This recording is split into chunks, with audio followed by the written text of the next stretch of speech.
Where do you report a crime? Sounds simple, right? But what if the people involved are scattered all over the place? Different cities, states, maybe even different countries? Well, that's where things get really interesting. In this explainer, we're going to untangle this fascinating legal puzzle called jurisdiction. So to really get our heads around this, let's dive into a real-life story. We're talking about a landmark case from India back in 2008, Neeraj Trivedi versus the state of Bihar. Now, on the surface, it's a dispute between a husband and wife, but it ended up becoming this huge test case for the rules of jurisdiction.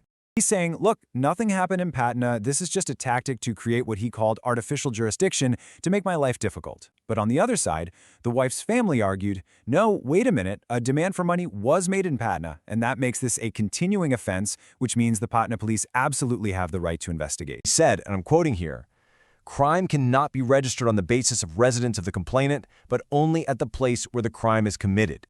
But, and this is a big but, here's where the story gets really good. That clear rule from the Neeraj Trivedi case, it was about to get a serious challenge. Because as of today, that is no longer the law. And this, right here, is the absolute key takeaway of our entire story. The legal thinking did a complete 180. They declared that mental cruelty is a continuing offense. It's not something that just stops when a woman walks out the door. It follows her. It stays with her. And because of that, the place where she goes for safety, say her parents' house, that place also has jurisdiction now. Let's talk about what this actually means for people in the real world.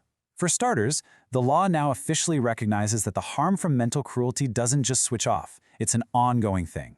It also gives victims a much more practical way to get help. They can now file a case from a place where they feel safe. This is huge, because it means they can't be forced to go back to a scary or hostile place just to start a legal process.